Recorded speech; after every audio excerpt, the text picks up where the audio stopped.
नमो अरहन्तानं नमो सिद्धानं नमो आयर्याणं नमो वज्झायानं नमो लोये सर्वसाभूनम् एसो पञ्चनमोकारो सर्वपावपणासनो मङ्गलानञ्च सर्वेसिं परमं हवै मङ्गलं परमं हवै मङ्गलम्.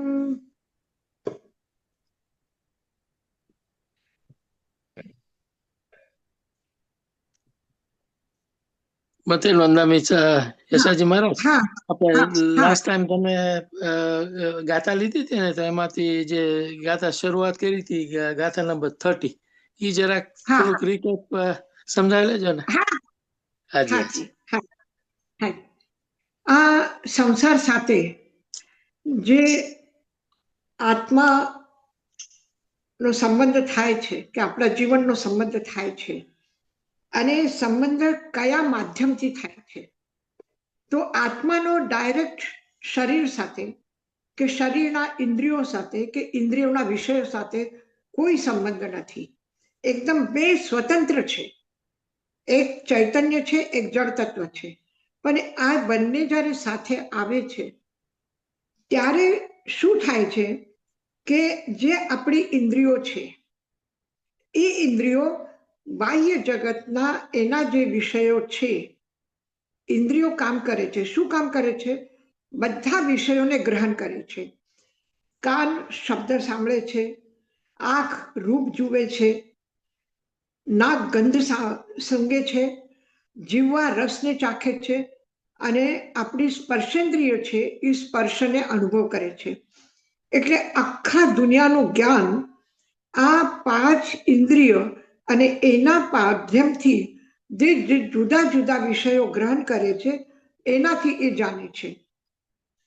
પછી જાણવામાં શું થાય છે કે એના વિકલ્પ જાગે છે, એની ચિત્તવૃત્તિઓ જાગે છે. તો વિકલ્પ જાગે એટલે શું થાય કે જ્યારે કાને કોઈ સારું સંગીત સાંભળ્યું એટલે ચિત્ત શું વિચારે, ઓહો કેટલું સરસ છે, કેટલું, બસ આ જ એક સાંભળવાનું, બીજું નથી મારે કાંઈ સાંભળવાનું. પછી જ્યારે એ આંખ રૂપને જોવે છે, તો જ્યારે ટીવી જુઓ છો ત્યારે આંખ કામ કરે છે, એ દૃશ્ય જુએ છે, અને એની આવાજ જે છે એ કાન સાંભળે છે, અને એ સાંભળીને પછી મન આ બંનેનું જ્ઞાન એક સાથે કરે છે, અને આ ખબર પડે છે કે આપણને કે આ આપણા દેશમાં આ મહેમાનો આવેલા છે, આપણા દેશથી આ લોકો બહાર ગયા છે, કે ધંધો આમ ચાલે છે, વિદ્યાર્થીઓ શું કરે છે, સમાજની કેવી વ્યવસ્થા છે, વાતાવરણ કેવું છે, એ બધું આપણે એમનાથી જોઈએ છે.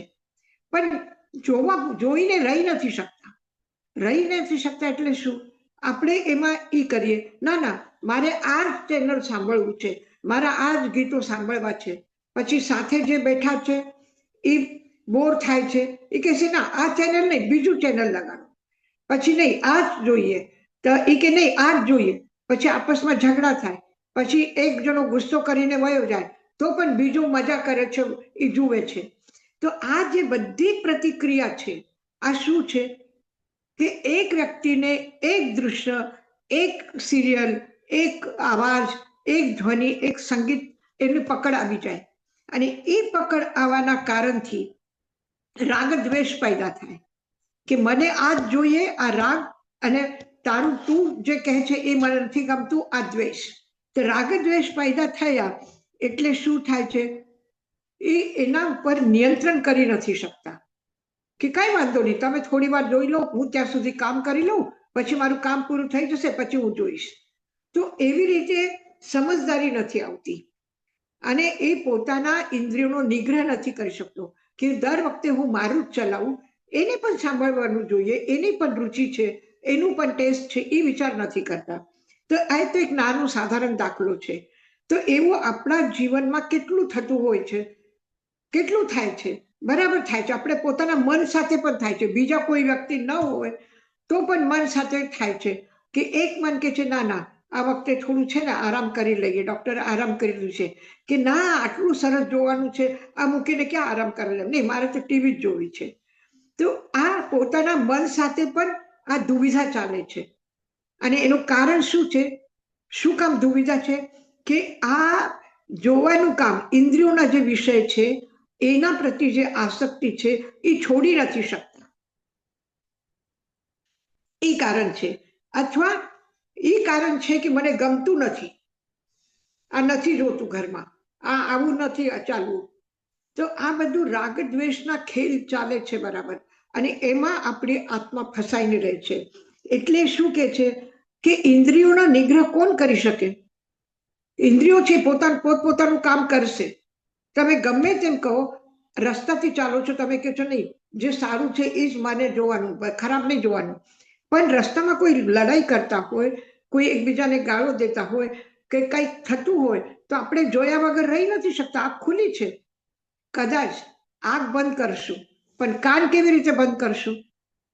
કાન તો સાંભળશે જે શબ્દો આવે છે એને તો બંધ ન કરી શકાય, નાકને બંધ ન કરી શકાય, આપણા સ્પર્શેન્દ્રિય છે એને બંધ નહીં કરી શકીએ, એ તો સ્પર્શનો અનુભવ કરશે જ. તો પછી ઇન્દ્રિયોનો નિગ્રહ કેવી રીતે કરવાનું? તો જેના રાગ દ્વેષ ઓછા હશે એ ઇન્દ્રિયો ઉપર નિગ્રહ કરી શકે છે. નિગ્રહ એટલે નિયંત્રણ. તો સદ્દેસુ રૂવેસુ યગંધેસુ રસેસુ તહ યફાસેસુ શબ્દ, રૂપ, ગંધ, રસ અને સ્પર્શ, આના ઉપર, આ સપ્તમી છે ને, એટલે આના ઉપર આના વિષયોના અંદર નવી રજ્જઈ, નવી દુસ્સઈ, એમાં અનુરક્ત નહીં થાય. રજ્જઈ એટલે રક્ત થવું, આસક્ત થવું, એમાં અનુરક્ત નથી થતા. અને ન દુસઈ એને દોષ પણ નથી આપતા. તો એસા ખલુ ઇન્દ્રિય અપનિગ્રહ, ઇન્દ્રિયપનિગ્રહ, ઇન્દ્રિયપનિહિ, આ ન દોષ આપે છે અને ન આસક્ત થાય છે. તો આ છે જે આ ઇન્દ્રિય નિગ્રહ છે, બરાબર. કે કોઈક વખત આપણે પ્રસંગ છે, મહેમાનો છે, બધા સાથે લોકો બેઠા છે, તો એના સાથે બેસવું જ જોઈએ ને. એના વચમાં આપણે ઊભા થઈએ તો બધાનું અપમાન થાય, અનાદર થાય, આપણે નથી ગમતું એમ દેખાડવામાં આવે છે. તો પછી શું કરવાનું? પણ ત્યાં બેસવું નથી ગમતું, ત્યાંની આવાજ સાંભળવી નથી ગમતી, તો કે દોષ નહીં આપો, ઠીક છે, પૂતગલો છે, પદાર્થ છે, પોતપોતાના સ્વભાવ પ્રમાણે વર્તે છે, એના સાથે મારે કોઈ લેવા દેવા નથી. અને એવી રીતે જો આપણે કરીએ થોડું થોડું કે એ એના રીતે ચાલે છે, હું મારા રીતે ચાલું, જગતના પદાર્થ જગતના રીતે ચાલશે, હું મારી રીતે ચાલીશ. તો મારું સ્વભાવ શું છે? મારે શાંત રહેવાનું છે. તો શાંત રહું એટલે શું કરું? કે મને કોઈના પ્રત્યે આસક્ત પણ નથી થવું અને કોઈને દોષ નથી આપવું. તો પછી દોષ ન આપીએ અને આપણે ત્યાં બેસી રહીએ તો ધીરે ધીરે તમે વિચાર કરશો, ધીરે ધીરે એ આવાજ પણ જે નથી ગમતી એ પણ એક સંગીતના રૂપમાં સંભળાશે. એમાં ફરક આવશે. કેવી રીતે ફરક આવ્યો? આવાજ ઈ જ છે, પણ જ્યારે અંદરથી એનામાંથી દ્વેષ ભાવ નીકળી ગયો તો એમાં પણ સંગીત સંભળાશે. કોઈ બાળક રડતું હોય તો આપણને એમ થાય કે રડે છે, કેવી આવાજ કાઢે છે ને, છાનું માનું પણ નથી રડતો, આટલો હલ્લો કરે છે. અને શાંત ભાવે એને સાંભળો તો પછી એમ લાગશે અરે આ તો મ્યુઝિક ચાલે છે, જેવી રીતે કઈ એવી રીતે ગાય, આ રડતો નથી, ગાય છે, એવું લાગશે. તો ધીરે ધીરે કરીને જેટલું જેટલું એના પ્રતિ વિદ્વેષનો ભાવ છે, જેટલું જેટલું કેટલા લોકો ડિસ્ટર્બ કરે છે, કેટલા શાંતિથી રહેતા નથી, આ બાળકો છે કે શું છે, તો આ બધું વિકલ્પ જ્યારે નીકળી જશે, ઠીક છે, બાળકોનો સ્વભાવ છે, એ તો તોફાન કરશે, એ તો અવાજ કરશે, એ એના રીતે કરશે. એ છાનું માનું કેમ બેસી શકશે? એ બોર થઈને છોકરાઓ નહીં રહે. તો આપણે આપણા રીતે રહેવાનું, એ એના રીતે રહેશે, ભલે ને કરે આવાજ. તો દુઃસહી, જ્યારે આપણે એને દોષારોપણ કરવાનું અથવા એ ખરાબ છે, આ બરાબર નથી, આ છોકરાઓ કેવા છે, આ પરિવારના લોકો કેવા છે, એને વિવેક નથી, આને ખ્યાલ નથી આવતું, એ બધું આપણા વિકલ્પ ઓછા થશે. અને થઈ શકે છે. આપણે પ્રયોગ કરીને જોવું પડશે. જ્યારે આપણને એવું લાગે છે કે આ પહેલા હું ફ્રૂટ ખાઈ લઉં, પછી હું ગરમ વસ્તુ ખાઈશ, ઠંડુ અને ગરમ પછી સાથે થાય છે ને, તો જ્યારે આપણે કહીએ ના હવે અત્યારે તમારે ફ્રૂટ ખાવાનું છે, તો તરત જ હાથ ફ્રૂટ લઈને મોઢામાં ફ્રૂટ નાખે છે. પછી તમે વિચાર કરો ના હવે સૂપ લેવું છે, ગરમ સૂપ છે, તો ગરમ સૂપ તરત જ હાથ ફ્રૂટનું મૂકી દેશે અને સૂપ લેશે, પછી સૂપ પીશો. તો તમારી ઇન્દ્રિયો તમારા કહેવા પ્રમાણે ચાલે છે. તમે કહો છો કે નહીં મારે અત્યારે ઊભું રહેવું છે, તો તરત જ ખુરશી ઉપરથી ઊભા થાવ છો. તમે કહો છો નહીં અત્યારે મારે વોક કરવું જવું છે, તો તરત તમે અડધો કલાક વોક કરવા જશો. તો તમારી બધી વાતો ઇન્દ્રિયો સાંભળે છે, નથી સાંભળતું એવી નથી. તો પછી સાંભળે છે તો પછી આપણે કેમ નથી કહેતા કે ભલે ને એ અવાજ આવે તો પણ તારે ડિસ્ટર્બ નથી થવાનું, એ પણ આપણે કહી દેવાનું. અને કરી જુઓ, આપણે જો કહીશું સારી રીતે બરાબર, તો જેવી રીતે ઇન્દ્રિયો માને છે એવી રીતે મન પણ માનશે, એવી રીતે ચિત્ત પણ માનશે. શું કામ આડા અવળા વિચારોમાં જવું જોઈએ? શું કામ બીજાને દોષ આપવા જોઈએ? ખોટા બેઠા બેઠા હું કરમ બાંધું છું, ફાયદો શું આ બધું કરીને? એ થોડું વિચાર કરો, થોડું મનને સમજાવો, તો એ દુઃસહી એટલે દોષ આપવાનું અથવા એના માટે ખરાબ વસ્તુ એ ઓટોમેટિક બંધ થઈ જશે. કારણ કે આપણે એમ કહેતા નહીં આ તો ગુસ્સો તો આવે જ ને, એ ત્યારે તો આપણે કેટલું ના પાડી, પણ જયારે ગુસ્સો આવે ત્યારે આવી જ જાય છે, એને આપણે રોકી નથી શકતા. કેમ નથી રોકી શકતા? બધી વાતો આપણી સાંભળે છે. આપણે કહે છે ના આજે ઉપવાસ છે, મારું કંઈ ખાવું નથી, ભલે ને રસોઈમાં સારી એવી હલવો બનેલું છે, સુગંધ આવે છે અને ખાવાનું મન થાય છે, તો પણ કહેશો કે નહીં મારે પચકાન છે, આજે મારે નથી ખાવું. તો સાંભળે છે ને તમારું મન, સાંભળે છે. પછી શું કામ ખોટી શિકાયતો કરો છો? એ 50 વાતો સાંભળે અને એક વાત કદાચ એને સાંભળવામાં થોડો ટાઈમ લાગે, વિચારવામાં થોડું ટાઈમ લાગે, તો કાંઈ વાંધો નહીં. આપણે 1 વખત કીધું, 2 વખત કીધું, 3 વખત કહી દેવાનું. તો એને કેળવણી આપવી પડશે કે આ રીતે વિચાર નહીં કરવાના, આ રીતે આ ખોટા વિચારો છોડી દેવાના. આપણે કોઈના સાથે દ્વેષ ભાવ રાખીને, કોઈના સાથે રાગ ભાવ રાખીને કરમ નથી બાંધવા. હવે જેટલું કર્યું નાદાનીમાં કર્યું, હવે મૂકી દે. મન તું બહુ ડાયો છે, મારું મન બહુ ડાયો છે, બહુ સરસ છે, એ કોઈ દિવસ ખોટા વિચારો નહીં કરે. થોડું એને પ્રોત્સાહન આપો. થેન્ક યુ મથેણવંદા, બહુ સરસ સમજાવ્યું આપણે. હાજી. આગળની સૂક્તિ છે જસ્સ ખલુ દુપ્પનિયાની ઇન્દ્રિયાયિમ તવમ ચરંતસ્સ.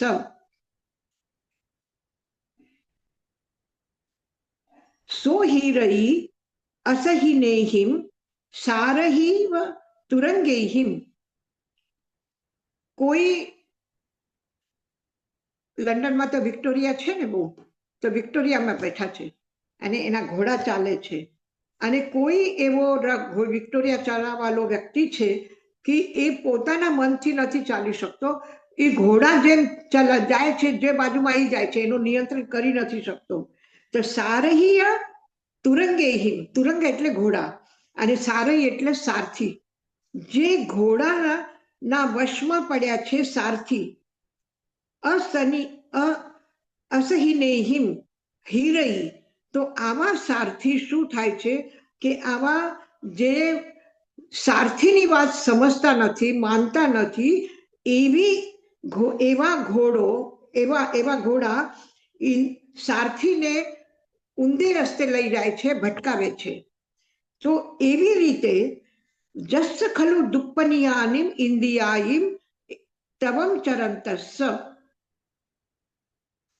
એ ઇન્દ્રિયોના વશ થઈને જે વ્યક્તિ ચાલે છે, ઇન્દ્રિયાયમ દુપ્પનિયાયમ દુષ્પ્રનિધાન, ઉત્તરાધ્યાય સૂત્રના 29મા અધ્યાયમાં આપણે કર્યું છે, મન દુપ્પનિહાને, વય દુપ્પનિહાને, કાય દુપ્પનિહાને. આ સામાયિકના પણ અતિચાર છે.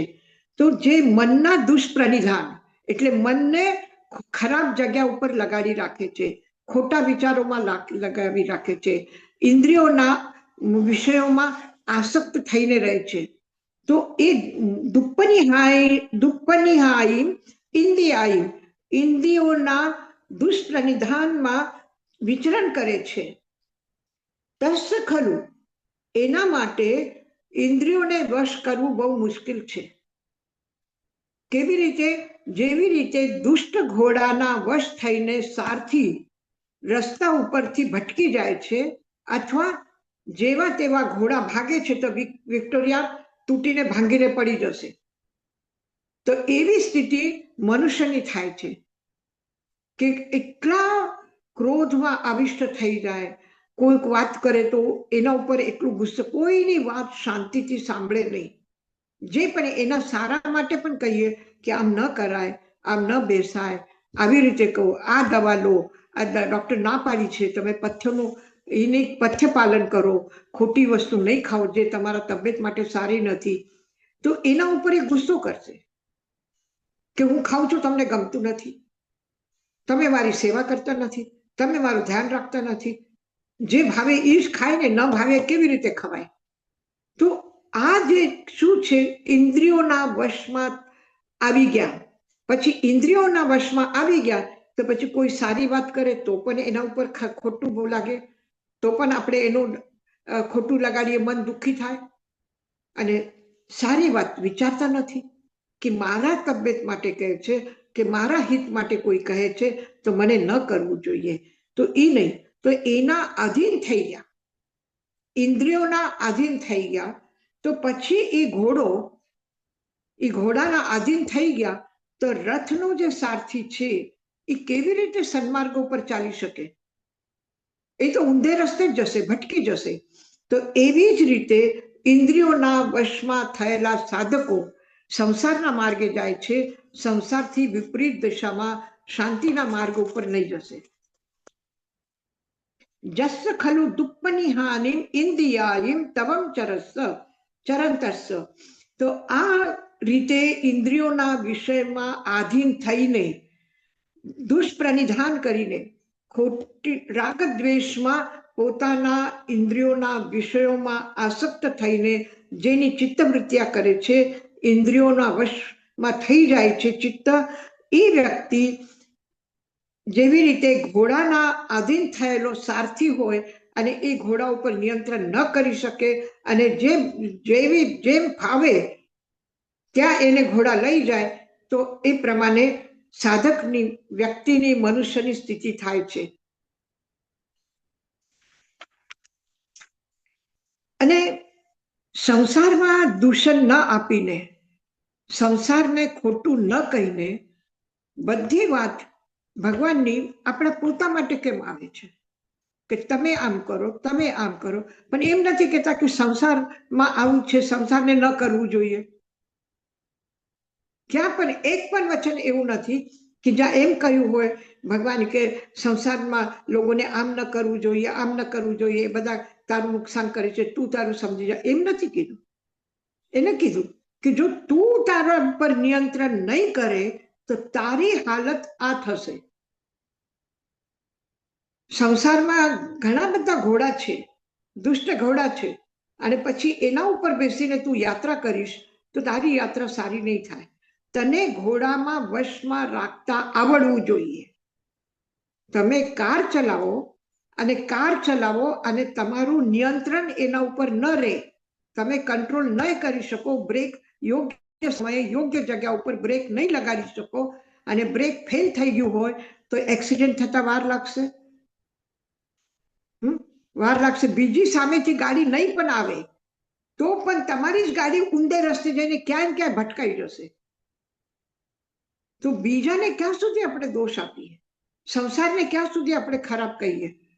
સંસારની બીજાની જરૂરત જ નથી એક્સિડન્ટ માટે. પોતે પણ કોઈ ઝાડને જઈને અથડાઈ જશું, પોતે જ ક્યાંય ગड्ढામાં ઉતરી જશું. તો ઇન્દ્રિયોનો નિયંત્રણ પોતાનું છે. સૌથી પહેલા નિયંત્રણ આપણા પોતા ઉપર થવું જોઈએ. એટલે જસ ખલુ દુપ્પની હિયાની ઇન્દ્રિયાયિ તવમ ચરંતસ્સ. જસ ખલુ દુપ્પની હિયાની ઇન્દ્રિયાયિ તવમ ચરસ્સ સો હિરઈ અસહિનેહિમ સારહિ વ તુરંગેહિમ.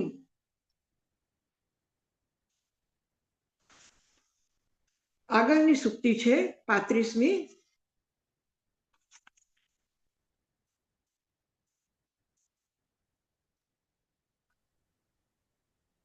જસ્સવીય દુપ્પનિહા હોંતિ કસાયા તવમ ચરંતસ્સ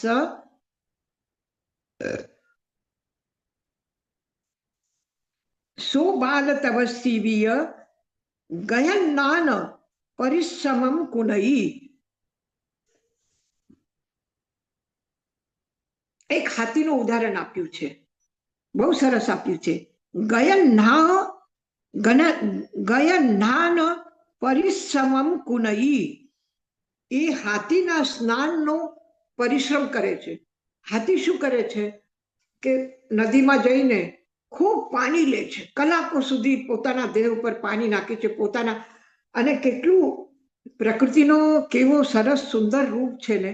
જેવી રીતે કોઈ વ્યક્તિ શાવર લે છે એવી રીતે હાથી નદીનો પાણી સૂંઢમાં લઈને પોતાના દેહ ઉપર નાખે છે, જાણે શાવર લે છે. એવી રીતે હાથી નહાય છે. અને આટલું નહાયા પછી એ નદીના કિનારા ઉપર આવે છે.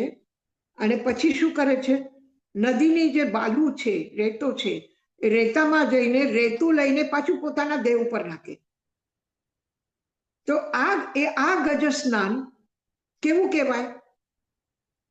પોતે નહાય છે, આટલી મહેનત કરે છે અને પછી એને વ્યર્થ કરી નાખે છે. તો આપણે 1 કલાક સુધી બેસીએ, સ્વાધ્યાય કરીએ, બધું કરીએ અને પછી જઈને પાછું ઈ જ રાગ દ્વેષ. તો આ ગજ સ્નાન છે. તો એવી રીતે પછી સો બાલ તપસ્વી, કે આવું જે સ્નાન કરે એને શું કહેવાય? બાલ તપસ્વી. બાલ તપસ્વી એટલે તપશ્ચર્યા કરે છે પણ અજ્ઞાની છે. બાલ એટલે અજ્ઞાની. બાલ એટલે નાના નહીં, અજ્ઞાની. સો બાલ તપસ્વીય ગયન્નાન પરિશ્રમમ કુનઈ. ગજ સ્નાનનો પરિશ્રમ કરે છે. એ બાલ તપસ્વી આ સ્વાધ્યાય ગંગામાં, આ ભક્તિ ગંગામાં નાહીને શ્રમ કરે છે, પણ એનો શ્રમ શું થાય છે? વ્યર્થ જાય છે. કેવી રીતે? જેવી રીતે જસ્સવ્ય દુપ્પનિહાનમ હોંતી કસાયા તવમ ચરંતસ્સ. તપનો આચરણ કરવા વાળા તપસ્વી જો કષાય કરતા હોય અને કષાય કરીને કષાયમાં અનુરક્ત છે અને દુષ્પ્રનિધાન એટલે મન વચન કાયાનો દુષ્પ્રનિધાન કરે છે, એ બાલ તપસ્વી ગજ સ્નાન કરેલા હાથીની જેમ પોતાના પરિશ્રમને વ્યર્થ કરે છે. આ બહાર ભલે ને આપણને કોઈની ખબર ન પડે, પણ આપણા પાસે ઘણા એવા દાખલાઓ છે. કમઠ શું કરે છે? કમઠ શું કરે છે? તપસ્યા ઓછી છે એની? ઘણી છે. તપસ્યા હા, પંચાગ્નિ તપ. ચારો બાજુમાં અગ્નિકુંડ જલે છે અને એમાં પણ સાધારણ એવું નહીં કે નાની નાની અગ્નિઓ છે, ભયંકર અગ્નિ, મોટા મોટા લાકડા એમાં નાખેલા છે. આવા ચારો બાજુથી આગ છે અને ઉપર સૂરજ તપે છે અને એમાં એ આખો દિવસ એ અગ્નિમાં હોમ કરે છે, નાખે છે. એમાં વચમાં પોતે બેસે છે, ચારો બાજુમાં અગ્નિ લાગેલી છે. હવે પાછળ અગ્નિ જલે છે અને કોઈને કે એમાં લાકડા નાખો, પછી એ નાનું નહીં નાખે, મોટા મોટા લાકડા નાખી દે. પછી શું કરે? વચમાં બેઠેલા છે, બેસીને એ અગ્નિનો તાપ ઝેલે છે. અને છતાં પણ જો આવા સમયમાં કોઈ એને કહેવા વાળો મળી જાય, સારી વાત સમજાવવા વાળો, પાર્શ્વકુમાર એને મળી ગયા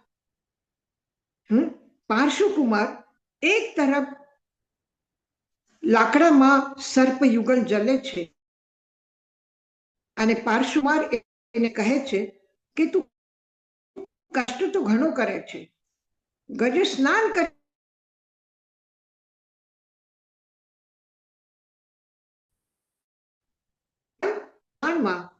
જોતું, તારા લાકડામાં સર્પંપા હોવી જોતી હતી કે તારા આ લાકડામાં સર્પ જલે છે એ બચાવી લે.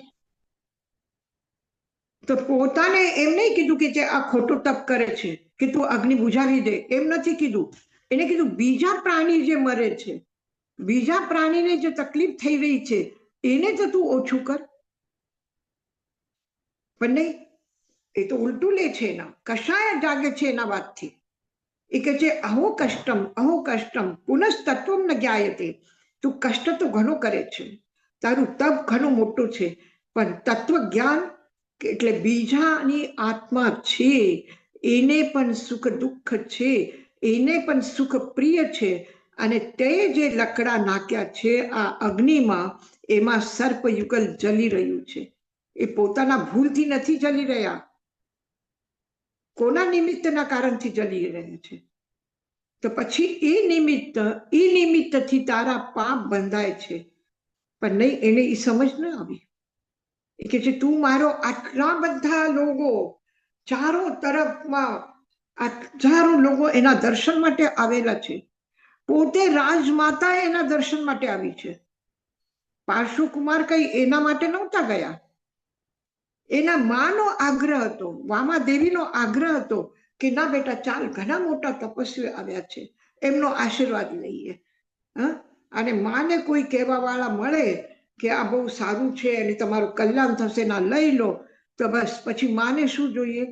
કોના માટે જોઈએ? પોતાના દીકરા દીકરી માટે જોઈએ, પોતા માટે નથી કઈ જોતું. એ કહે છે ના બેટા ચાલ, તું પણ આશીર્વાદ લેવા ચાલ. અને લઈ ગયા મા દીકરાને સાથે.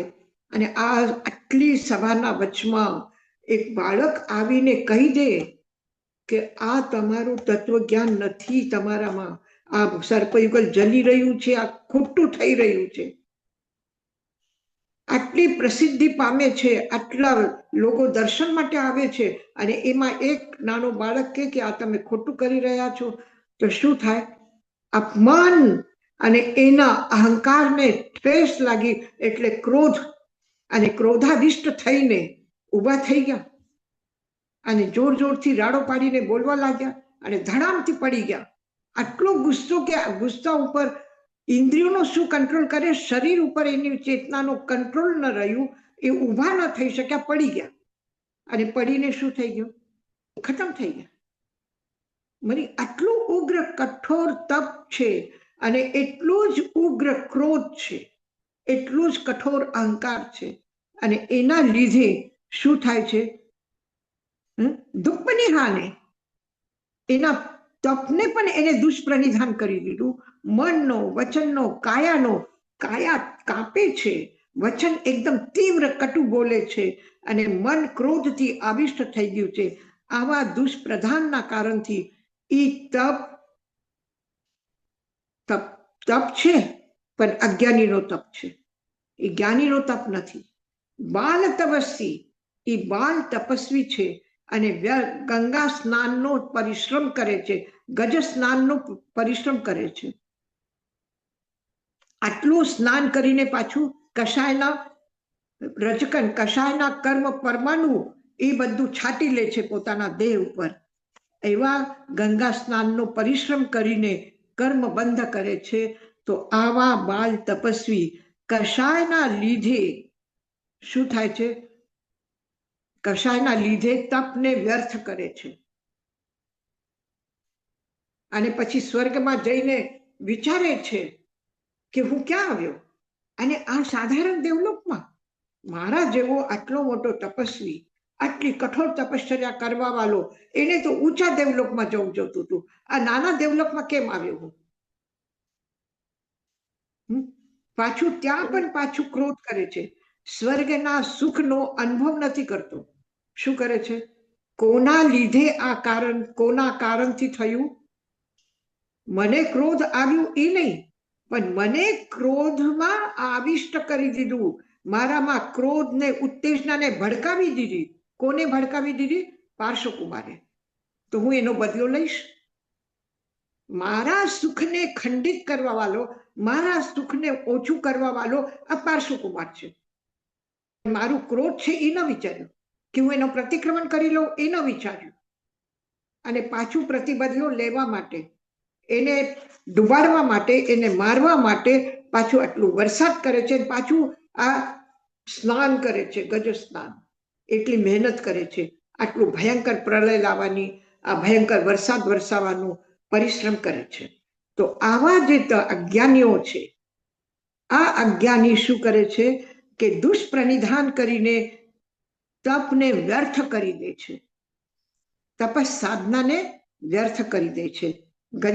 ગય સ્નાન પરિશ્રમમ કનઈ, ગજ સ્નાનનો પરિશ્રમ કરે છે. યશાજી મહારાજ, હા, મથેણ વંદામી, આ તમે ઉદાહરણ આપો છો કમઠનું, પણ મને હા. વિચાર આવ્યો કે એનું આટલું બધું તપ કર્યું હતું, પણ આટલા બધો ક્રોધ હતો તો એને સ્વર્ગમાં મળ્યું જવાનું. ના ના, શું થાય છે કે તપનો જે એનો ભાવ હતો, હા તપશ્ચર્યાનો, એ તપના ભાવના લીધે એને સ્વર્ગ મળ્યું. હા, ઈ સમજી ગઈ, પણ તોય આટલું અને બધું. નહીં, સરાગ સંયમ હતું, પ્રશસ્ત સંયમ નહોતું, સરાગ સંયમ, રાગ હા, દ્વેષ ઓકે, સાથે સંયમ હતું. Thank you. કશાયના ભાવ સાથે સંયમ છે એનો. હવે હું તમારે ત્યાં ગોચરી માટે આવું અને મને જે ગમતું ભોજન છે એ ન મળ્યું, એટલે હું કહું કે રસીલાબેનને તો કાંઈ આવડતું નથી, કોઈ સારી વસ્તુ બનાવતા નથી, તો શું થાય? સંયમનું પાલન મારું એ શું થયું? ક્રોધાભિષ્ટ થઈ ગયું. એટલે દૂધ સારું છે, પણ એ દૂધમાં ક્યાં શેમાં મૂક્યું? ખરાબ પાત્રમાં મૂક્યું, તો દૂધ ફાટી ગયું. પણ દૂધ ફાટી ગયું તો પણ દૂધ તો દૂધ રહેશે ને, એ દૂધ જ કહેવાય ને.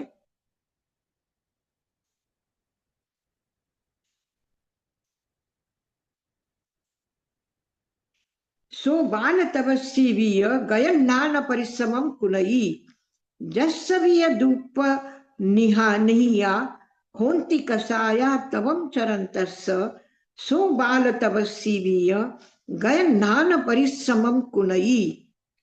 અને બોલવા વાળા, ખરાબ કરવા વાળા દુનિયામાં ઓછા નથી. કોઈ ને કોઈ નિમિત્ત મળી જાય, કોઈ ને કોઈ નિમિત્ત મળી જાય.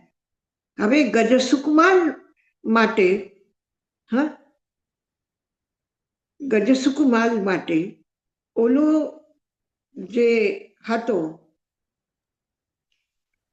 સોમિલ બ્રાહ્મણ, એને અંગારા મૂક્યા ગજસુકમાલ ઉપર. કઈ એવું આટલી મોટી ભૂલ નહોતી એની. એના માટે હજી સગાઈ થઈ નથી, કાંઈ નથી થઈ. કૃષ્ણ મહારાજાના મનમાં આવ્યું કે આ સોમિલની દીકરી સોમા રમતી હતી અને એને જોયું, એને બહુ સારી લાગી છોકરી, એટલે એને કીધું કે એને આપણા પરિવારમાં સન્માન સાથે લઈ જાઓ આપણા ઘરે. અને પછી ભગવાનના દર્શન માટે ગયા. દર્શન કરીને ત્યાં જોયું તો ગજસુકમાલ મનમાં વૈરાગ્ય આવ્યું અને ગજસુકમાલ દીક્ષા લઈ લીધી. હવે એના કોઈ આટલા એવા ઘનિષ્ઠ સંબંધ નથી, કાંઈ નથી. અને એની સામે તમે જુઓ કે અરિષ્ટનેમી છે, ભગવાન અરિષ્ટનેમી. લગ્ન નક્કી થઈ ગયા, લગ્ન માટે બારાત લઈને એ જાય છે, સામે રાજુલ વરવાલા લઈને ઊભી છે અને છતાંય પાછા ફરે છે. તો શું સોમાના પિતાને ક્રોધ આવીને એ અરિષ્ટનેમીનું નુકસાન કરે છે? એના ઉપર ક્રોધ વરસાવે છે? શું કરે છે? સેમ ઘટના છે. એક તરફ સોમાને એને સ્વીકાર ન કર્યું એટલે સોમિલ છે અને ગજસુકમાલ છે. અને એક તરફ ભગવાન અરિષ્ટ નિમિત્ત લગ્નની ના પાડી છે અને આખો પરિવાર ત્યાં છે. ખાલી એક પિતા છે એવું નથી, આખો પરિવાર ત્યાં છે. અને પરિવાર છે અને સાથે સાથે કૃષ્ણ મહારાજા જ્યારે અરિષ્ટ નિમિત્ત દીક્ષા લે છે ત્યારે શું આશીર્વાદ આપે છે કે તમે તમારા લક્ષ્યને જલ્દી પામી જજો.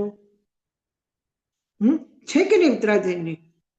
અને જ્યારે રાજુલ પણ દીક્ષાની વાત કરે છે, દીક્ષા લે છે, ત્યારે પણ કૃષ્ણ એટલે એના સાસરાવાળા લોકો પણ એને આશીર્વાદ આપે છે. સાસરાવાળા લોકો પણ આશીર્વાદ આપે છે, એટલે કૃષ્ણ આશીર્વાદ આપે છે. તરકન્ને લહુમ લહુમ, હે કન્યા તું શીઘ્ર આ સંસારને પાર કરી જજે, એવા આશીર્વાદ આપે છે. તો પછી સૌમિલને ના કહેવું જોઈએ કે તારે પુત્ર હે પુત્ર, પુત્ર થયા ને જમાઈ. એટલે જો એને જમાઈ સમજે છે, જો એને લગ્નની વાત એના સાથે ચાલે છે એના કન્યાની, તો પછી એના પુત્ર કેવું જોતું હતું ને એને, અને કેવું જોતું હતું કે હે પુત્ર તું તારા લક્ષ્યને જલ્દી પામી જજે. ફરક આવ્યો ધ્યાનમાં? ઘટના એક સરખી છે, પણ એ ઘટનાને કોણ કેવી રીતે લે છે.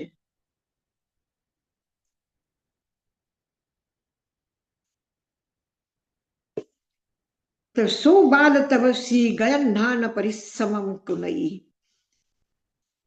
સામન્નમ અનુચરંતસ્સ કસાયા જસ્સ ઉક્કડા હોંતી મન્નામિ ઉચ્છુફુલ્લમ નિફલમ તસ્સ સામન્નમ.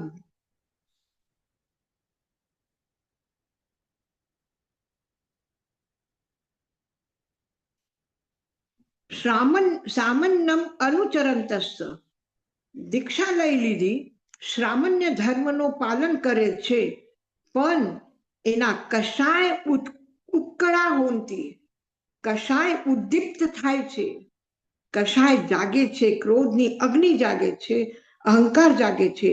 મન્નામી ઉચ્છુ ફૂલમ નિફલમ તસ્સ સામન્નમ, એનો શ્રામન્ય જીવન, એનો સાધુ જીવન નિષ્ફળ છે.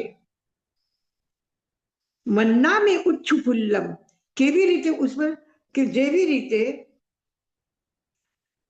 આ ઈક્ષુનો ખેત છે, ગન્નાનો ઊસનો ખેત છે, શેરડીનો ખેત છે, અને શેરડીના ઝાડ એના ઉપર ફૂલ લાગે છે. ઉપર જ્યારે બહુ પાકી જાય તો ઉપર ફૂલ લાગે છે.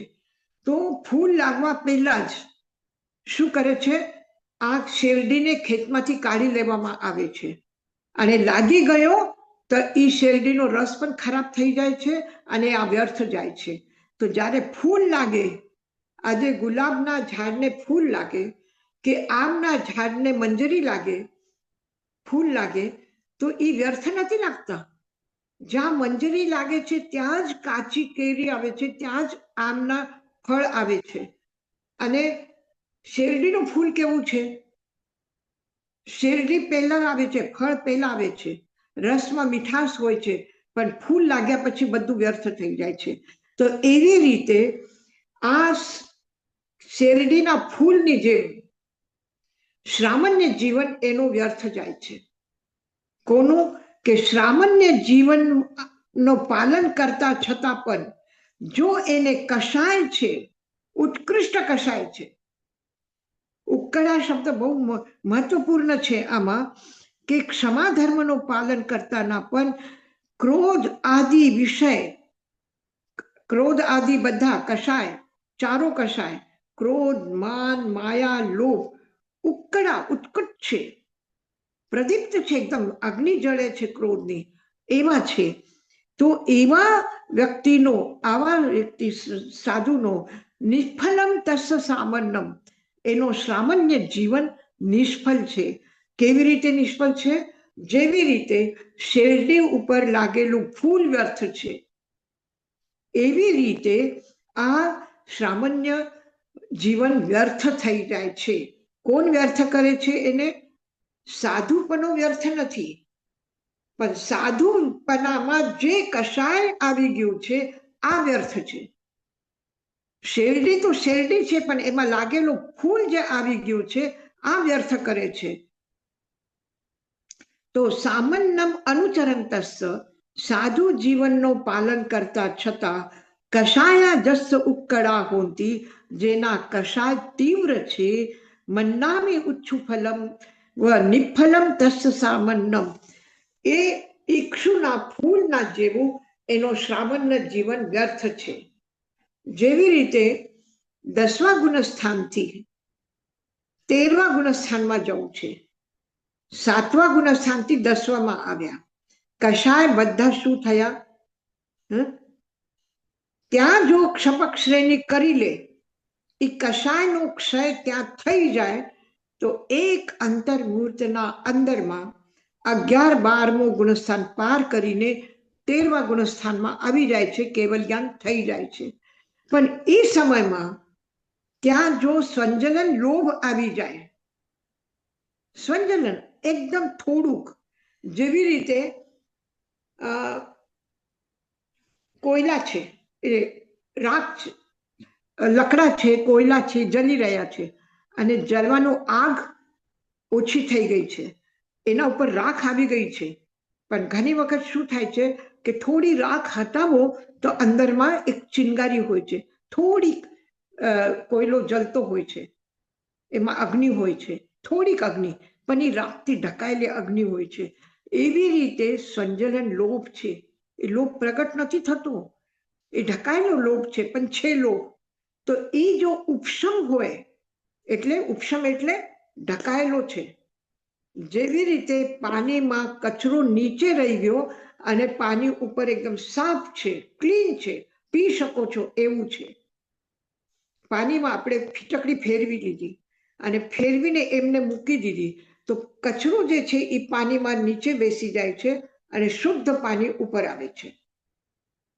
તો એવી રીતે સંજલન લોભ એટલે લોભ નીચે દબાયેલું છે, પડેલું છે, એ કોઈ નુકસાન નહીં કરે. ઉપરનું જીવન એકદમ પ્રિય છે, એકદમ સરસ જીવન છે, બધા એનું આચરણ કરી શકે છે, બધા એને પૂજી શકે છે, એ સન્માનીય જીવન છે, પૂજ્ય જીવન છે.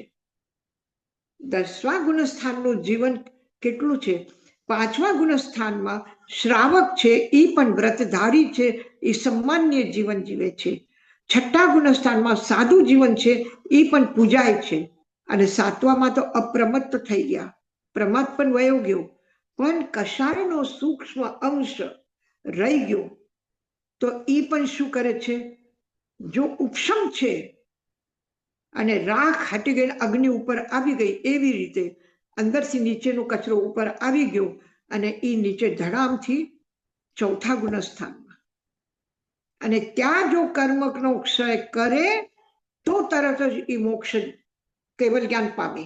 અને જો ત્યાં પણ ક્ષય નહીં થાય તો પછી 3જે ભવે 27મે ભવે મોક્ષમાં જાય, ત્યાં સુધી નહીં, પછી પાછા મિથ્યાત્વ અવસ્થામાં જઈ શકે છે.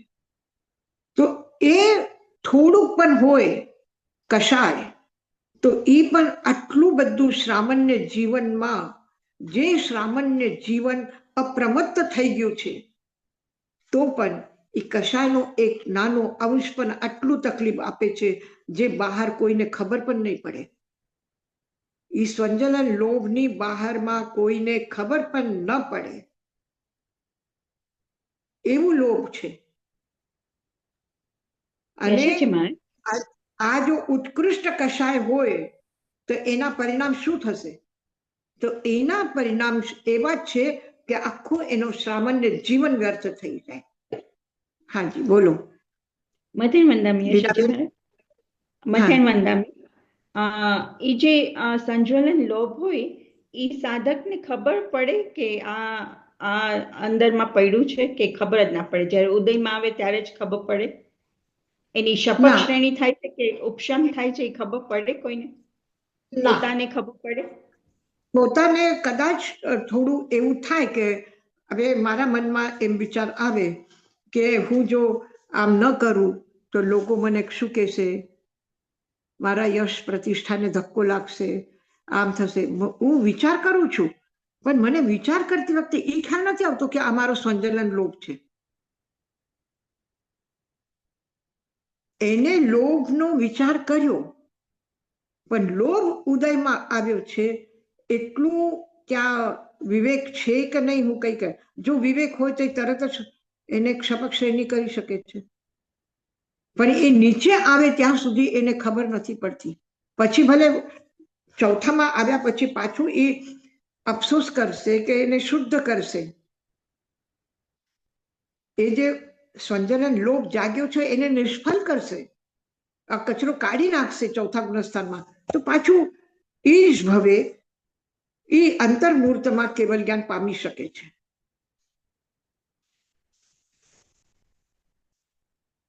થેન્ક યુ યશાજી મહારાજ. હા,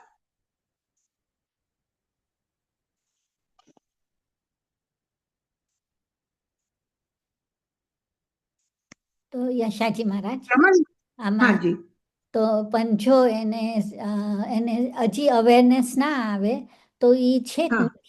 મિથ્યાત્વમાં જઈ શકે પાછું. હા, પાછું મિથ્યાત્વમાં જઈ શકે, પણ પછી જો મિથ્યાત્વમાં ગયો તો એ ભાવમાં એને કેવલ જ્ઞાન નહીં થાય. હા, ચોથામાં હોય તો ત્યાં સુધી છે કે એ ભાવમાં એ પાછું શપક શ્રેણી કરીને કેવલ જ્ઞાન પામી શકશે. પણ જો મિથ્યાત્વ અવસ્થામાં ગયો તો પછી એ ભાવમાં નહીં જાય, પછી ત્રીજે ભાવમાં અથવા 27 ભાવમાં ગમે ત્યારે. અને એનો મતલબ એ તો એવું જ થયું ને કે દર્શન મોહનીય કર્મ પાછે આવી ગયું એનામાં. ક્ષય થઈ દર્શન મોહનીય, હા ક્ષય થઈ ગયું નહીં, પણ ચારિત્ર મોહનીય, દર્શન મોહનીય નહીં, ચારિત્ર મોહનીય નો ઉદય છે હા હા સંજલન, હા અને પછી મિથ્યાત્વ મોહનીય પાછો આવી જાય. હા, એમ મિથ્યાત્વ મોહનીય એટલે દર્શન મોહનીય કર્મ પાછા આવી ગયું. ક્ષય થઈ ગયું પણ તો એ પાછે આવી ગયું. પાછા આવી જાય.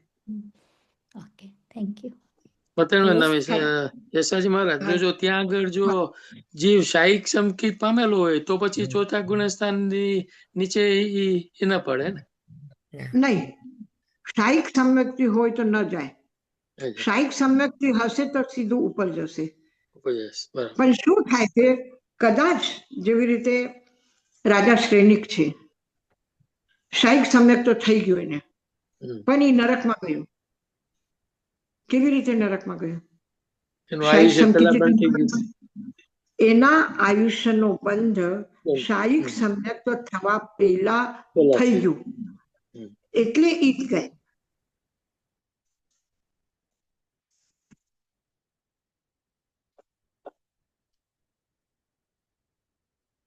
યશાજી મહારાજ, એ જે ઉપશમ હા. શ્રેણી કરે એ 4 હા. કે 5 ફેરે જ કરી શકે એની આખી લાઈફ, એની આખી સંસાર જીવનમાં 4 કે 5 ફેરે જ ઉપશમ શ્રેણી કરી શકે?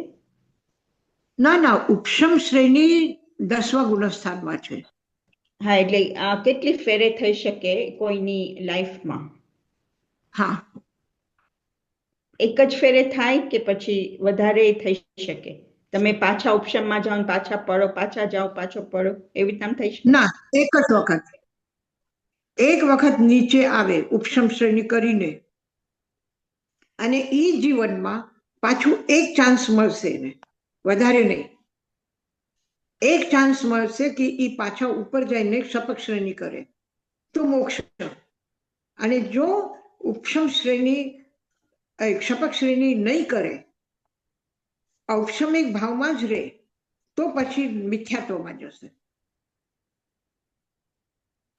એને એક ચાન્સ છે ત્યાં, એક ક્ષણ એવો આવે પાછું જીવનમાં કે પશ્ચાતાપ કરે અને ઉપર ચડી જાય. કારણ કે ઔક્ષમિક ભાવની લાંબી સ્થિતિ નથી, એક અંતર્મૂર્તની જ સ્થિતિ છે. એ જ્યારે સમ્યક તો થાય છે ત્યારે પણ એને એક મુહૂર્ત સુધી જ ઔક્ષમિક ભાવ, ઔક્ષમિક સમ્યક તો રહે, એનાથી વધારે નથી રહેતો. યા તો પાછું મિથ્યાત્વ આવશે, યા પાછું શાયોક્ષમિક આવે કે શાયિક આવે, બેમાંથી કોઈ પણ એક આવશે. ઉપશમ સમ્યક તો પ્રાપ્ત થયા પછી અંતર્મૂર્તમાં એ શાયોક્ષમિક સમ્યક્ત પ્રાપ્ત કરશે અથવા શાયિક સમ્યક્ત પ્રાપ્ત કરશે, અને જો ન થયું તો સીધું મિથ્યાત્વમાં જશે. કારણ કે ઔક્ષમિક સમ્યક્તમાં માત્ર અંતર્મૂર્તની સ્થિતિ છે, એનાથી વધારે નથી. ને એ ત્રીજે ભવે જો મોક્ષે ના જાય ને 27 ભવે જાય, નહીં, બીજા ભાવમાં નહીં જાય, ત્રીજા ભાવમાં જાય. હા, તો પછી ત્રીજા ભાવમાં એ ઉપશમ કરી શકે કે નહીં કરે? ત્યારે હવે નહીં નહીં નહીં, પછી તો સીધો ક્ષાયિક ભાવ સપક શ્રેણી કરીને જશે. ઓકે.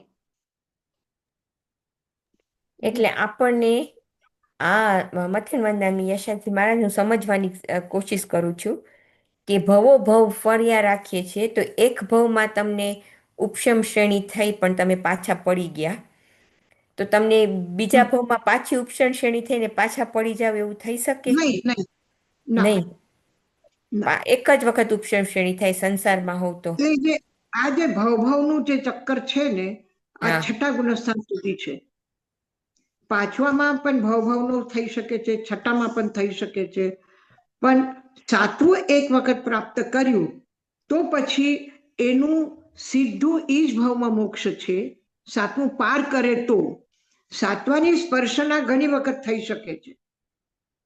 6ઠ્ઠા ગુણસ્થાનમાં રહીને કે 5મા ગુણસ્થાનમાં રહીને તમે પણ 5મા ગુણસ્થાનમાં રહીને અપ્રમત્ત અવસ્થામાં જઈ શકો છો, અને અપ્રમત્ત અવસ્થામાંથી અંતર્મૂર્તના પહેલા પાછા 5મા ગુણસ્થાનમાં આવી શકો છો.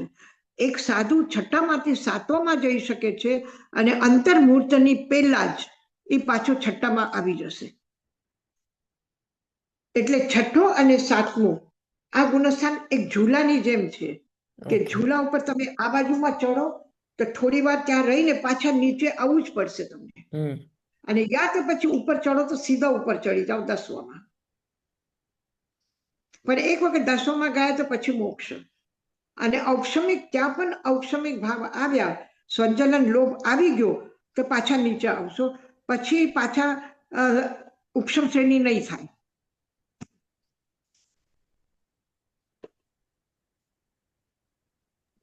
હું આ બધું શ્રીમદ રાજચંદ્રની કોન્ટેક્સ્ટમાં વિચાર કરું છું યશાજી મહારાજ, કે એ લોકો કે છે કે શ્રીમદ રાજચંદ્રનું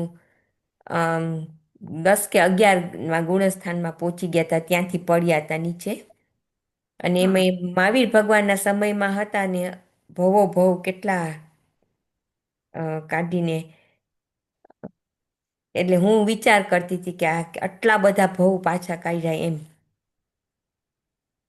આવું છે રસીલાબેન, આપણે આપણા પોતાના જીવનની અંતરંગ જે ઉતાર ચઢાવ છે, ક્યારે ભાવો આટલા ઊંચા ચડે છે, ક્યારે ધડામથી નીચે પડે છે, આપણે પણ નથી સમજી શકતા આપણા પોતાનો. તો આપણે કેવલ્યાની સિવાય તો આપણે બીજાનું કોઈને સમજી ન શકીએ, કોઈનો નથી સમજી શકતા. હવે ભગવાન ઋષભદેવ કહે છે કે મરીચી 24મો તીર્થંકર થશે, પણ મરીચીને ક્યાં ખબર છે કે હું તીર્થંકર થવાનું છે? એને તો ભરત પાસેથી સાંભળ્યું કે એના માટે ઋષભદેવ એમ કે છે, અને સાંભળીને પણ શું થયું? સાંભળીને પણ પાછું એટલું અહંકાર આવ્યું કે પાછા બીજા ગતિમાં ભ્રમણ શરૂ થઈ ગયું. સાંભળીને પણ એને એમ ન થયું કે હું ઉત્કૃષ્ટ ભાવમાં રહું. એટલે આવું થાય ને ત્યારે આપણને એમ લાગે કે જે તમારું ક્રમમાં લખ્યું હોય ને એ જ થવાનું હોય, બધું ક્રમમાં લખાણું હોય ને. અને કારણ કે આપણે કરેલા કર્મનું આપણને પણ ખબર નથી. આપણે શું ખબર છે કે આપણે ભયંકર ક્રોધમાં હતા કે આપણે ક્ષમા ભાવમાં હતા ત્યારે કર્મ બંધ થયું આપણા આવતા ભાવના આયુષ્યનું, કે નથી થયું અત્યાર સુધીમાં આપણો આવતા ભાવનો આયુષ્ય કર્મનો બંધ થયો કે નથી થયું એ પણ આપણને ખબર નથી. પોતાની જાતનો ખબર નથી આપણને.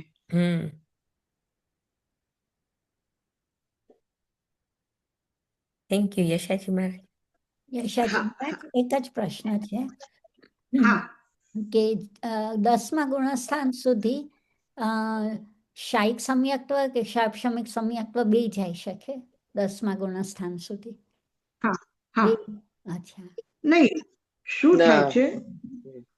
નહીં, 7મા ગુણસ્થાનમાંથી નીકળ્યા ને અપ્રમત્ત અવસ્થામાંથી પછી 8માં જાય, અને 8માં જ એની શરૂઆત થઈ જાય શપક શ્રેણી અને ઉપશમ શ્રેણીની.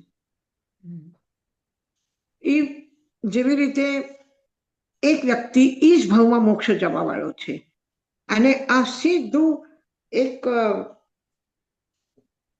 એક વિમાન છે, એ સીધું ફ્લાઇટ કરીને આમ ઊંચો ચડી જાય છે, અને એક આમ થઈને જાય છે આમ.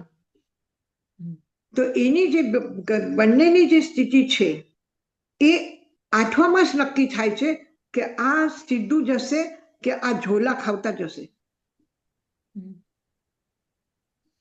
યશાજી મહારાજ, શાયોપશમિક ભાવમાં હો તો તમે 8મા ગુણસ્થાનમાં નહીં. પહોંચો? નહીં, શાયક ઉપશમ કે શાયિક? હા, યા તો ઉપશમ યા શાયિક. અચ્છા. અને ત્યાંથી થોડી થોડી શરૂઆત થાય છે, ત્યાં પૂર્ણ નથી થતું. શાયિક ભાવ તો પૂર્ણ થઈ જાય એટલે તો શું થાય છે કે બે રસ્તા છે, તમે આ રસ્તે જાઓ કે આ રસ્તે જાઓ. તો એ રસ્તા જવાના જે છે એ ત્યાંથી શરૂ થાય છે 8વાથી. અને ઔક્ષમિક ભાવ વાળો પણ 10માં જશે, શાયિક સપક શ્રેણી વાળો પણ અને ઉપશમ શ્રેણી વાળો પણ, બંને 10માં જશે. એ 10માંથી 13માં જશે, અને એ 10માંથી 4માં આવશે. પણ ત્યાંથી યશાજી પછી ત્યાંથી ટર્ન કરશે, પણ શરૂઆત એની ત્યાંથી થશે 8માંથી.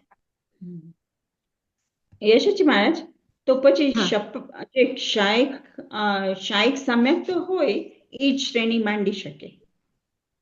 હા, એ તો પછી જેનો શાયિક ભાવ, જેને શાયિક કર્મને ક્ષય કર્યો છે એ જ ક્ષપક શ્રેણી કરે છે. ને નહીં તો ઉપશમ નહીં. શ્રેણી શાયિક સંકેત વાળો કરી શકે કે નહીં? નહીં, શાયિક સમ્યકથી જીવ ઉપશમ શ્રેણી નહીં કરશે. ના, શાયિક સંકેત વાળો ઉપશમ ના કરે તો એને કયું સમ્યક હોય? શાપશમિક જ હોય. ત્યાં તો શાયક સમિક છે. 7માંથી 8માં આવ્યા ને પછી બે અલગ થઈ જશે. ઓકે. તો યશાજી મહારાજ, મને અન્ડરસ્ટેન્ડિંગ આવ્યું હોય તો જ્યારે 7મા ગુણસ્થાનમાં પહોંચીએ અને 8માં જાય તો બે હોય છે, એક તો શાયિક સમ્યક્ત્વ હોય છે, તો ઈ તો પાર થઈ જશે, ઈ પાર થઈ જશે. અને જે શાપશમિક સમ્યક્ત્વ છે, બીકોઝ ઉપશમ તો બહુ ઓછું રહે છે, એટલે જે અને એને વધારે વાર નહીં લાગે.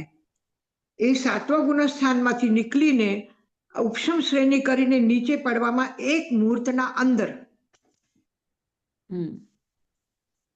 એને વધારે વાર નહીં લાગે. અને કેવલ જ્ઞાન પામવા માટે પણ એક મુહૂર્તમાં એ 10માં જશે, અને ત્યાંથી એક મુહૂર્તમાં કેવલ જ્ઞાન થશે. એટલે 4થા કે 5માંથી નીકળીને 5મા કે 6ઠા ગુણસ્થાનમાં જઈને ત્યાંથી 7માં એક અંતર મુહૂર્ત જો રહી જાય તો પછી એ 8માં જશે, અને એક અંતર મુહૂર્ત જો 7માં નહીં રહે તો પાછું 5માં યા 6માં આવશે. જો રહી જાય એટલે એનો મતલબ શું છે કે પ્રમત્ત અપ્રમત્ત અવસ્થા જો એક અંતર મુહૂર્ત સુધી રહી જાય તો 8મા ગુણસ્થાનમાં જશે. અને 8મા ગુણસ્થાનમાં એટલે 7માંથી નીકળ્યા તો એક અંતર મુહૂર્તમાં એ 10મા ગુણસ્થાનમાં પહોંચશે, અથવા 10માંથી 4થામાં પહોંચશે. પછી 7મા ગુણસ્થાનમાં મુહૂર્તની વાત થાય છે કે અંતર મુહૂર્ત? જો મુહૂર્ત રહી જાય તો પછી એ આગળ જઈ શકે. 7માં જો એક મુહૂર્ત રહી જાય, એક મુહૂર્ત એટલે એક મુહૂર્ત રહેવું જ પડશે એમ નહીં, પણ વધારેમાં વધારે સ્થિતિ એક મુહૂર્ત જો રહી જાય અપ્રમત્ત અવસ્થા, તો એ ઉપર જશે, અને ન રહે તો સીધું નીચે આવશે. છઠ્ઠા સાતમાથી ઝૂલે છે તો અંતર્મુહૂર્ત તો સાતમામાં રહી શકે, અંતર્મુહૂર્ત પણ પછી જ્યારે મુહૂર્ત રહી શકે સાતમામાં ત્યારે પછી આગળ જઈ શકે. ત્યારે પછી અને આગળ બીજું જશે. છે કે આપણે શ્રેણી માંડી છે તો શપક શાયિક સમ્યક તો ચોથા ગુણ દર્શન મોહનીયનો પ્રકાર છે, અને જે સંજ્વલન લોપ છે એ તો ચારિત્ર મોહનીયનો પ્રકાર છે. ચારિત્ર ગુણ. તો પછી શાયિક સંકેત વાળો કેમ ઉપશમ શ્રેણી ના કરી શકે? ના, કારણ કે અપ્રમત્ત અવસ્થા આવે તો પછી એ ક્ષાયિક ભાવમાં આવે, અપ્રમત્ત અવસ્થા, અને એ ક્ષાયિક સંકિત કરીને ઉપર જાય, અને ક્ષાયિક માંથી પાછું ઉપશમમાં જો આવે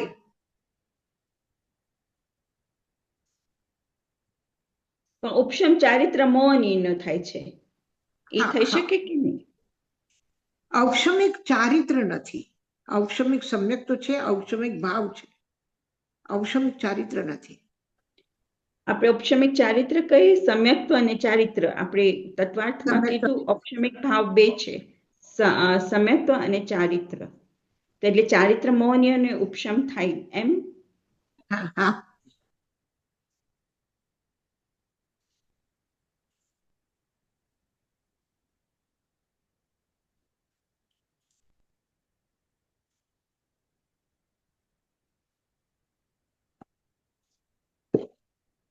હવે આપણે શું કરવું છે? આગળની સુક્તિ કરવી છે કે ટાઈમ થઈ ગયો છે યશાજી મહારાજ? હા, ટાઈમ થઈ ગયું છે, તો મંગલપાઠ કરી લઈએ. હા. નમો અરંતાનંગ, નમો સિદ્ધાનંગ, નમો આયર્યાનંગ, નમો વજ્જાયાનંગ, નમો લોય સબસાહુનમ, એસો પંચ નમોકારો સર્વ પાવપનાસનો, મંગલાનંચ સર્વેસિમ પરમમ હવૈ મંગલમ. ગુરુદેવ की આજ્ઞા ચત્તારી મંગલમ, અરહંતા મંગલમ, સિદ્ધા મંગલમ, સાભુ મંગલમ, કેવલિપણત્તો ધમો મંગલમ. ચત્તારી લોગુત્તમા, અરહંતા લોગુત્તમા, સિદ્ધા લોગુત્તમા, સાભુ લોગુત્તમા, કેવલિપણત્તો ધમો લોગુત્તમો. ચત્તારી શરણમ પવજ્જામિ, અરહંતે શરણમ પવજ્જામિ, સાભુ શરણમ પવજ્જામિ, કેવલીપન્નતમ ધમ્મમ શરણમ પવજ્જામિ. અરહંત, સિદ્ધ, સાધુ અને ધર્મની શરણ લઈને જીવનની મંગલમય યાત્રા કરી રહ્યા છો. ખૂબ ખૂબ આનંદપૂર્વક યાત્રા કરી રહ્યો છો. આશીર્વાદ છે આ તીર્થભૂમિના, આશીર્વાદ છે પરમાત્માના, આશીર્વાદ છે આચાર્ય શ્રી તાઈમાના અને ગુરુદેવના. અમારા બધાની તમારા સુંદર સુખદ ઉજ્જવલ ભવિષ્ય માટે મંગલ કામના. ઓમ શાંતિ શાંતિ. મથેન વંદન યશાજી મહારાજ, સત્તામાં રહેજો.